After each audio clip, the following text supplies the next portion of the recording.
For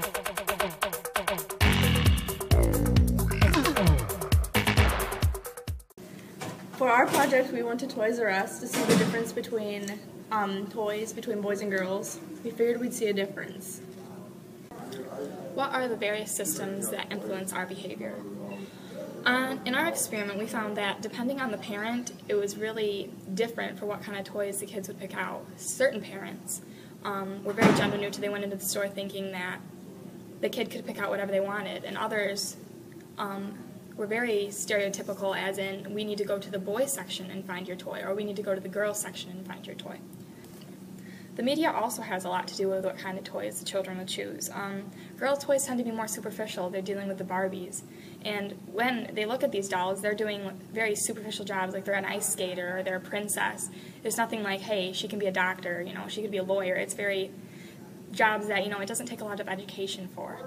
Also, with the boys' toys, it seems like bigger is better. A lot of the toys, they had really dark colors, and it was very, like, manly and masculine. It was just kind of like they were kind of forcing them into a role that was not typically taken by a small child, like, let's be a construction worker, let's be a firefighter. I would have to say my Legos. Like Legos? What's your favorite color? Blue. Blue. Like, what toy, if someone gave it to you, you'd be like, oh, gross, I don't like that. A Barbie. And what do you want to be when you grow up? A pastor. Thank you. In video games, they tend to be more boy-oriented. Their aggressiveness and violence doesn't really interest girls, and in most video games, they don't even give you the option to be a girl. In the case of Legos and guns and Nerf guns and such, a bigger tends to be better. The more violence and the more aggressiveness shown, the more manually or masculine the toys are portrayed as. With the case of baby dolls or stuffed animals, girls are, you know, taught to be more nurturing. They are taught that eventually they will be taking care of something. So even at a young age, they are taught to be more nurturing than boys are. In our research, we found that there are very few gender-neutral toys. We found that Crayola tended to be pretty gender-neutral, like drawing being artistic, and that board games tended to be gender-neutral. In what ways do heredity, experience, and/or the systems of support influence how we think, feel, and behave? We found that parents were a big source of influence.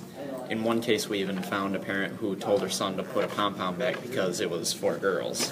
We also found that media was a big influence. We found one aisle that was a boys' side and a girls' side, and the colors were so different. The girls' side was definitely lighter, and the boys' side was definitely darker with blues and all that. We even found board games that were like only boys would be shown playing with them, or only girls on the boxes would be shown playing with them. So how does gender influence our thoughts, feelings, and behaviors?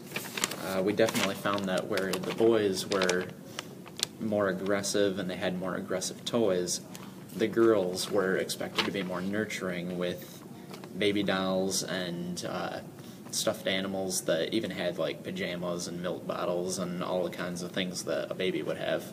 In conclusion, we realized that there were bigger differences than we expected, like the color of the aisles, for example.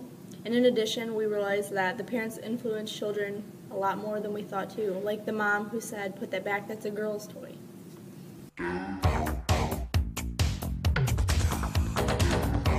In conclusion, we realized it's all over.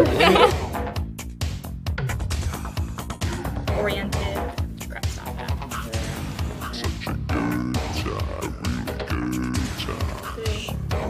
Knock it off!